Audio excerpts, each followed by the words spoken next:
I've noticed in making the games for the show and putting them up on YouTube and all the fun that comes from all that extra work, that the ones that people seem to come to the most are the ones where it involves the LDS Church, because fuckers be wacky, yo. I mean, I can't think of anything better to say about the LDS Church than that, because, I mean, most religions are just weird and wacky anyway. So, I mean, it doesn't really do any good to, point one out over the other. But at the same time, they are kind of wacky. And so, what Yeah, and we're only second to Scientology, so there you go. I went out to, let's see, where did I get all this stuff from? I got it from the LDS, the actual LDS website.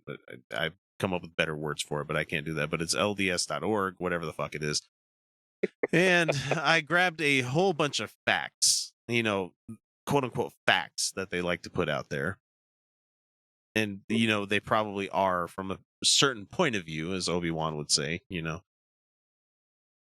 They are mainly based on church stats, figures, and quote unquote go figures. And I found a whole bunch of bullet points, and I'm like, well, if I remove a word from here and make up my own funny little answers to them, I think a lot of people would appreciate that. So, Jeff, here we go. First question for you.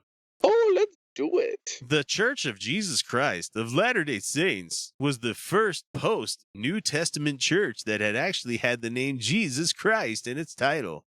Up to then, every Christian church was named after a blank, and here's your multiple choice answers. A, man or religious movement. B, partridge in a pear tree. Oh. C, fat man and little boy. D, pedophile or bigot. So to put that into context, up to then, every Christian church was named after a partridge in a pear tree, a fat man and a little boy, a pedophile or a bigot, or a man in a religious movement. That is a tough, oh man, because knowing the history of the church, this is a tough answer, but I'll go with A. Yeah, you are correct. And here's for all you people playing at home, the answer's always A. Jeff totally didn't hear that there. So here's the next bullet point that we have out there. There have been blank prophets and blank apostles since the restoration. And to explain to people what the restoration is, the restoration of the Church of Christ on earth. And that's when Joseph Smith was revealed all the stuff. And, you had the close encounter of the third kind, and there was the praying with the stone tablet. No, not stone tablet. They're the brass plates and the spiritually reading them through a rock and a hat and all that fun stuff. And so anyway, blank prophets and blank apostles. You have 16 prophets and 16 apostles. Do you have no prophets and no apostles? Do you have people that claim to be prophets and people who claim to be apostles since the restoration? Or do you have D, there have been false prophets and faking rich ass old white dudes claiming to be apostles since the restoration?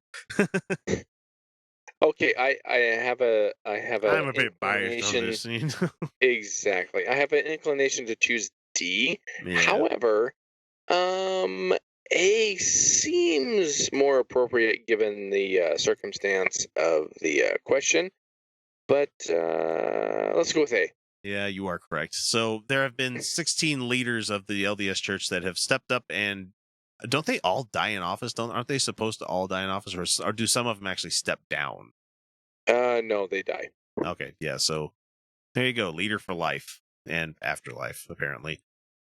Except, have you seen the picture of them where they're like all within this, like near the celestial room, and like they're all lined up wearing their white temple clothing, but yet like they're all still really old as shit, and it's like, that's kind of creepy. I've learned from a young age that when you die and go to heaven, you are represented in heaven of the most perfect version, and I'm using that in quotations, even finger quotations. Yeah. The most perfect version of what you should be or have been or will be, depending on when you've bought the farm. Yeah. So why are all of the prophets depicted as old ass men that have been the leader of the church corporation. Oh, excuse me, the church as a whole. Why is that? Why they're old ass men? Why are they always what we recognize from media? Oh my gosh, fake media. But why are we old media, um, old people, recognizing them how they look and not when they were in their sexual or physical or mental prime? Because I have a sneaking suspicion that none of them were in their prime when they're in their 80s plus. You know, it was in their prime in the 80s plus for sexual stuff. Remember Jackal? Oh my gosh.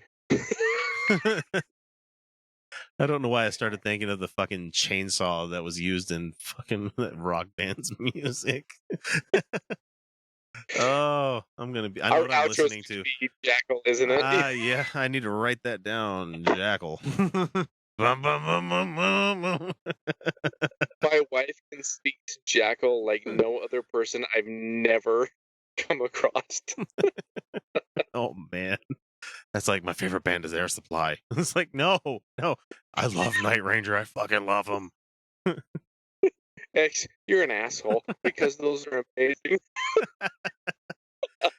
Listen, I totally love Love and Rockets. I love them. Oh my gosh. My favorite band is Scritti Politti. I need a minute. Sir Thomas Dolby. Oh man, actually, he's really fucking good. I actually give him credit. He's a really good composer. Let's see. He's blinded me with science. Yeah, New Wave. New Wave still lives on pretty fucking heavily here in Utah. All right, let's see. How about the next one here? The original printing of the Book of Mormon consisted of 5,000 copies. Since 1830, when the book was first published, 150 million copies have been printed in 107 different languages as of August 2008. So they need to update their website for one here. In 2005 alone, 4,621,515 were distributed. Of which, how many have been kept? Actually, I think this is this one didn't actually have a thing that I took out of it, so I just added the of which how many were kept at the end of it. So I made up all these figures. So it's not A. So actually, A would work because A is hardly any of them. Because honestly, I didn't keep like either of the 4 copies that I've been given. How about B? Seriously though, the paper does not make good rolling papers. C, there is no answer, but stats show that it's on a decline. Or D, the Mormon Church thinks handing out books solves problems rather than, solving problems. Yeah, so is this the all of the above? Yeah, that should have put an E, question? all of the above in here. Yeah, This one. exactly. It just gives us a way for us to talk shit about the Mormon Church in a creative way. And honestly, I live in the Mecca, so I'm good. I'm the good. giveaway copies are just shit. I mean, they like to think they're this great book and stuff, but it is not a great book. And I mean, if I had like one of the big print ones, like the ones where it's like 5 inches thick with leather bound and stuff like that, I'd probably keep it. I'd read through it and stuff. I mean, it'd be interesting to look at every once in a while. But the thing is, when you give me one of the the onion papers ones, I'm like, no, I'm not going to keep this shit. No one's going to go and flip through this and play scripture chase. It's just not going to happen. And it's along the same lines of someone says, "Look how amazing this movie or this song or this book." Well, I think I'll back off on the book one, but this amazing song or book. Look how awesome this is, and you participate. You fully say, "Okay, I respect this person. I'll take it in. I'll do it. I can be in their shoes. I can empathize with this, and I'll look at their preference."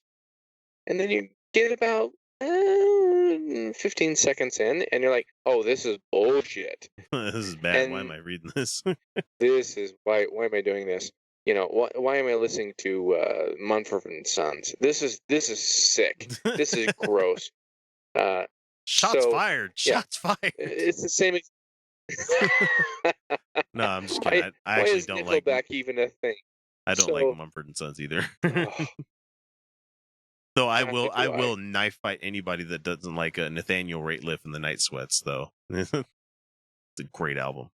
Oh, I'm with you. It just, and that's not, it's to anybody that's listening. It's not a hipster thing because he's actually really good. So It's one of the best like rockabilly albums I've heard in years. It's amazing. Let's see. I do have Go ahead. I do have a hipster side, and I had no but idea. I just thought they were. Yeah, exactly. And yeah, it's great. So continue and good job. Egbert B. Grandin was 23 years old when he published the Book of Mormon. He's the guy that originally published it. Grandin rejected outright Joseph Smith's first request to publish the Book of Mormon. The translation is what they called it here. I just added that. So because he thought it was blank. Let's see.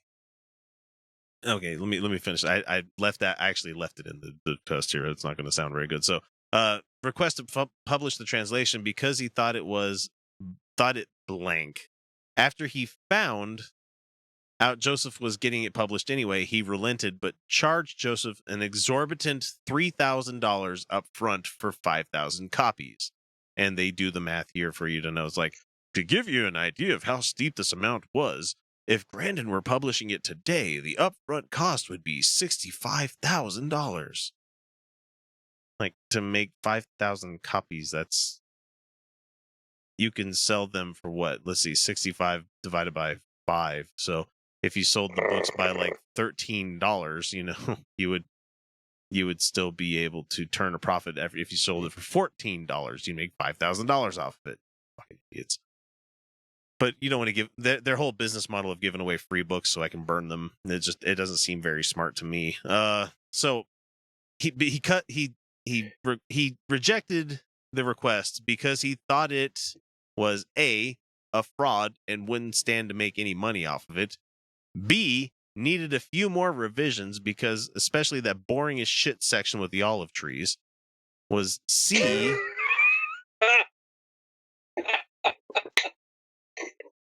refused to publish it because it was Novocaine in print form? Or was it D, full of plagiarism, since the story of people being here from lost tribes was a trope even then, and that he lifted way too many words from the King James Version of the Bible? I mean, honestly, he should have just changed a couple of names around with his fucking press that he had with the Bible, because they still printed Bibles back then. Let's just go ahead and take whole fucking slates of pages. Let's go ahead and do that. So did you collect these from somewhere, or did you come up with these? No, these all came out of my head. Except Novocaine in print form. I think that's a Samuel Clemens one. I'm not gonna lie though, man. That part with the olive trees fucking kills me. It's just... Well, obviously it's A, but oh yeah, he thought he wasn't gonna make any money. I added the fraud. No, actually, he did think it was a fraud. No, you didn't. No, you didn't add that. You may have added the word, but you didn't add the sentiment. Yeah. And he thought he wasn't going to make any money off of it. And to be honest, I would ask up front from people that had constantly left behind them in their wake. If people have studied early church history, Joseph Smith left a lot of bills that went unpaid. He did the whole L. Ron Hubbard thing where he would rack up stuff and never pay for it. He did the Trump thing. Like, oh, I guess I'm being ridden out of town now again because I didn't pay my debts. How about that? Are you saying there's parallels? No, there's totally not parallels. You. All right, let's see the next one that we have here. The original translated Book of Mormon manuscript done by Oliver Cowdery didn't have any blank. John H. Gilbert who is Grandin's chief compositor, the guy at the printing press, spent his evenings adding them all in by hand for the printing. So it's A, it didn't have any punctuation or capitalization because Cowdery and Smith were full of shit and just dropping mushrooms and making this shit up on the fly. B, it didn't have any good stories. C, it didn't have any page numbers. That's why it felt like a hastily crafted piece of shit. Or D, flow. It was lacking any flow. I mean, honestly, who asks Nephi and Lehi to do the there and back thing so many fucking times in one book? Go read it. I mean, You like know, first and second my Nephi, he asks them to go where they came from to get the plates, bring them with them, go back again and go back again here and go do this, go that, go. Like they went back and forth between Bountiful and wherever the fuck he went, like 3 times, 4 times. And back then, like a distance of like 40 or 50 miles, or no, I think it was like 300 miles. And he made them do it like in 2 days. It's like, that's bullshit, even by then standards. you know, and my Mormon podcast will really help you out with that if you have any questions about that. But anyway, See you guys later. so the answer, yeah, exactly. So the answer to this is how many things can we put in 140 characters? You're correct. It was missing all punctualization and capitalization. Hey, that was a throwback. Not even necessary. A 2-day throwback to our POTUS. Yeah, so, exactly. Number 45, go fuck yourself. The thing is, like, if you leave out capitalization, that doesn't save you any space on tweets. I don't know why people don't try. Just try. 140 is plenty. It's caused me to rethink how I, communicate with people, because I'm like, what's a more concise way of saying this? Instead of going big flowery language, like, wait, there's a word that I can use that means 5 words. It's like, I can do that. But too bad. Even if you're wrong or even learning, people will say, you know what? You're wrong. Here it is. Let's correct it. And then there's other people that are like, oh no, dude, you're totally inept in Englishing. So go fuck yourself. So it's no wonder why the guy thought this whole thing was going to be a forgery and bullshit, because there was no capitalization or punctuation in the fucking book. In a manuscript, you don't deliver that to the fucking book printer and be like, hey, can you add all the shit in here for me? I don't know what I'm doing. No, you bring us something. That's why he probably charges so much. He's like, here, have your crazy as fuck books and get out of here. All right, next one. It took 8 men and boys working 12 hours a day, 6 days a week for almost 8 months to blank. A, print the original 5,000 copies of the Book of Mormon. B, get Joseph Smith to bust a nut. C, make polyjuice potion. Or D, prepare the sacrament. Because let's face it, it was the 1800s. Nothing was fucking easy back then. Let's see. Block all liquor laws in Utah? No, it's A. Yeah, it has to be. I mean, just context tells us that's the whole case here. Right. Man, that's just that 8 men and boys working 12 hours a day, 6 days a week for almost 8 months to get Joseph to bust a nut. like the dude just has no sensitivity down there anymore. It's all syphilitic and broke. I have a feeling he. Yeah, exactly. He busts nuts more than anything I've ever thought about. All right, in 1830, the Book of Mormon was sold for blank per copy to cover the cost of the printing. And I'll go get some more history in here in a second. So, is it A, 6 cents? B, you fucking idiots did the math completely wrong. 5,000 copies for $3,000 comes out to 60 cents, not 6 cents, you dummies. And let's see. It was sold for 3 blowjobs. Or D, all your money. And I think there's 2 right answers on this. Well, 3 of them, actually. 4 if you include, if you're a female going to- parishioner. Because I haven't heard if Joe liked the boys or not. I'm not sure, and I'm not going to shame him if he did. But I would give him shit if he talked crap on gay people, and he's like, I like the dick too. You know what? This is a really hard one. Man, this is hard to answer because, like you said, they work. there's some preferences in here that I really don't mind having preferences, but I'm gonna go with A. Yeah, it is A, because an original printing of the Book of Mormon sold at Swan Auction Galleries in New York, New York, on March 22nd, 2007, for $150,000.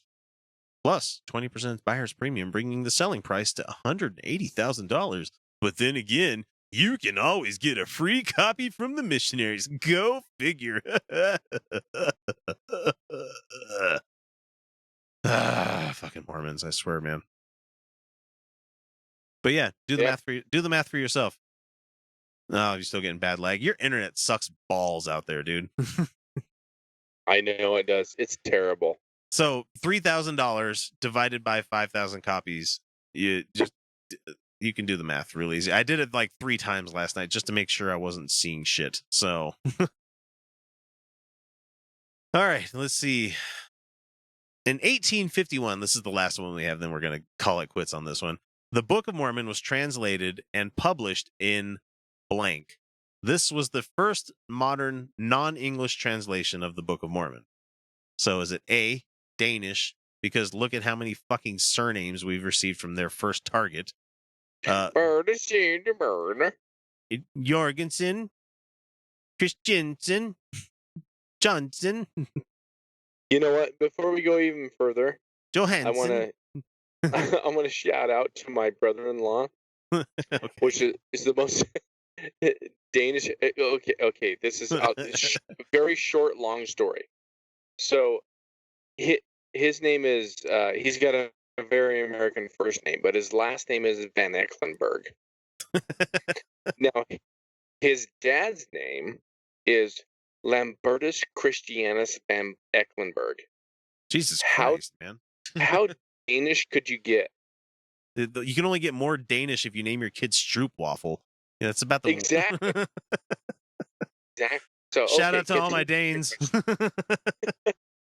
We love you. Oh wait, no, those are Dutch, not Danish. Oh wait, Dutch is. You're right. Sorry. Wait, isn't the Dutch Danish? Yeah. Yeah. Don't put your finger in the dike. I just remember what's his name, Goldmember. Would you like a smoke and a pancake? A smoke and a poke in the smoke, or a bong and a blintz. Oh, the bong and a blintz. All right, let's see. This was like we said, Danish. And we have B, Spanish, because we needed a whole lot of day laborers to build our huge granite buildings. C, Portuguese, because the general authorities like to go to carnival. Or D, British, because it's a wholly different language. Did you know that they called sausages bangers? Sorry. How else do you describe them?